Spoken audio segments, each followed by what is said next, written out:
Dindoli police ने हत्यारे बाप बेटे को दबोचा। सूरत के डिंडोली इलाके में राम बच्चन मौर्य की हत्या करने वाले पिता पुत्र को डिंडोली पुलिस ने किया गिरफ्तार। 2 दिन पहले सूरत के डिंडोली इलाके में नवागाम त्रिपाठी अस्पताल के पास राम बच्चन मौर्य की हत्या कर दी गई थी, जिसमें डिंडोली पुलिस ने आरोपी हत्यारे कुंदन सुनील चौधरी और सुनील चौधरी पिता पुत्र को गिरफ्तार करने में सफलता हासिल की है।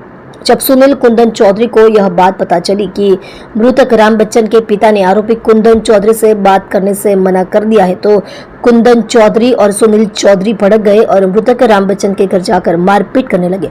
मामूली झगड़ा हत्या तक पहुंच गया, जिसमें हत्या की जानकारी मिलने पर डिंडोली पुलिस ने घटनास्थल पर जाकर मृत के शव को पीएम के लिए भेज दिया गया और हत्या करने वाले आरोपी की तलाश शुरू कर दी, जिसमें कुछ ही घंटों में हत्यारे पिता पुत्र को पकड़ लिया गया। हत्या के अपराध उजागर हो गया और हत्या करने वाले आरोपियों के खिलाफ कानूनी कार्यवाही की गई। आरोपीની ધરપકડ કરી છે શું કહેવાય? સુરત શહેરના ડિંડોલી પોલીસ સ્ટેશન વિસ્તારમાં ગઈ શનિવારની રાતના એક બનાવ બન્યો હતો। આ બનાવમાં જે ભોગ બનનાર છે એમની હત્યા થઈ હતી, જેને લઈ પોલીસે હત્યાનો ગુનો નોંધી અને આગળની કાર્યવાહી હાથ ધરી હતી। પોલીસે તત્કાલ કાર્યવાહી કરી અને 2 વ્યક્તિઓ, એકનું નામ સુનિલ ચૌધરી અને એકનું નામ કુંદન સુનિલ ચૌધરી, આ બંને બાપ દીકરા છે। આ બંને જે આમાં કેસમાં આરોપી છે બંનેની ધરપકડ કરી છે અને આગળની કાર્યવાહી અત્યારે ચાલુ છે। શા માટે હત્યા કરવામાં આવી હતી?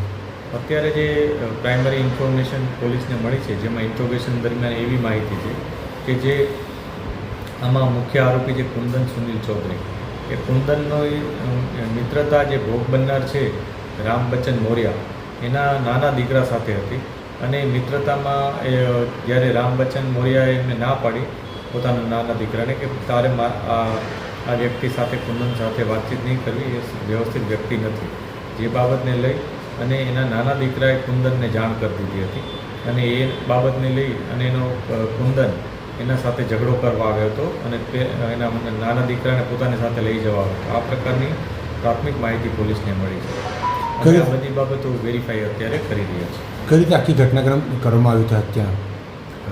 જ્યારે કુંદનને એવું ખબર પડી કે એના મિત્રના ફાધર છે રામ બચ્ચન, એ પોતાના વિશે એટલે કુંદન વિશે એના મિત્રને આવી રીતના વાત કરે છે, એથી ઉશ્કેરાઈ ગયો હતો અને ઝઘડો કરવા આવ્યો હતો।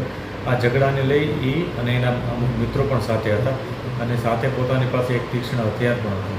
આ હથિયાર લઈ અને એણે શનિવારની રાતના ઘટનાક્રમને અંજામ આપ્યો હતો, ત્યાં ઝઘડો કરી નાખ્યો હતો અને હત્યા નિપજાવી હતી। આરોપી વિરુદ્ધ કોઈ ગુનાહિત ઇતિહાસ?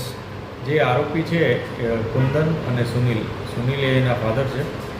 કુંદન પોતે અગાઉ BNS 115(2) મુજબના કેસમાં દોષી આરોપી તરીકે હતો, એના ઉપર પોલીસે એ વખતે કાર્યવાહી કરી હતી। Okay sir.